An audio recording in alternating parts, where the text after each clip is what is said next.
Hello viewers, আসসালামু আলাইকুম। Welcome back to my channel. সবাই কেমন আছেন? জেরিফিন চৌধুরী ফ্যামিলি থেকে আপনাদের সবাইকে জানাই অসংখ্য ধন্যবাদ। আজকে আমি তৈরি করব স্পেশাল মালাই চা। ভিডিওটি সম্পূর্ণ দেখার অনুরোধ রইল। প্রথমে আমি একপাশে দুধ আর চিনি দিয়ে দুধটা জাল দিয়ে দিচ্ছি, অন্যদিকে লিকার করে নিয়েছিলাম চায়ের, সেটাতে আমি দারচিনি, এলাচ, তেজপাতা দিয়েছি। এখানে দেখতে পাচ্ছেন বাদাম নিয়েছি আর একটা সুন্দর একটা চায়ের পাতিল নিয়েছি, যেটাতে কিনা আমি চা সার্ভ করব। প্রথমে আমি চায়ের কাপটা ভিজিয়ে নিলাম।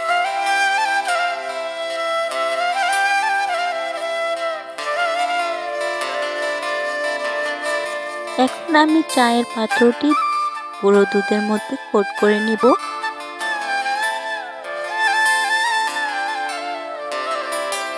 এই তো কোট করা শেষ। এখন আমি লিকারটা নিয়ে নিলাম। অবশ্যই আমার ভিডিওতে একটি লাইক করে দিবেন ভালো লাগলে। এই মালাই চাটি খেতে অনেক অনেক মজা। তো এখানে আমি আমার উপকরণগুলো নিয়ে এসেছি। এখানে আমি ব্যবহার করব 3 চামচ গুঁড়ো দুধ। এখন আমি নেসকফি দিয়ে দিব অল্প পরিমাণ। এখানে আমি চামচের আগা দিয়ে অল্প পরিমাণ দিয়ে দিলাম।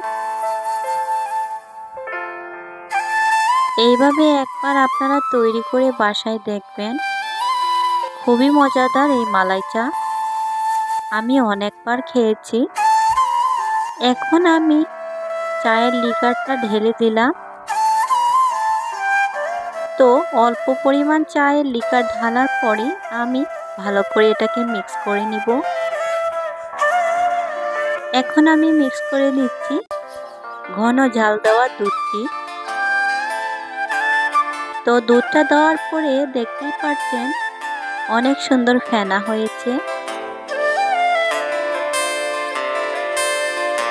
এখন আমি উপরে দিয়ে দিচ্ছি আর একটু গুঁড়ো দুধ, যাতে দেখতে ভালো লাগে আর মুখে লেগে থাকে। তারপরে আমি গুঁড়ো করে রাখা আমার বাদামগুলো দিয়ে দিব।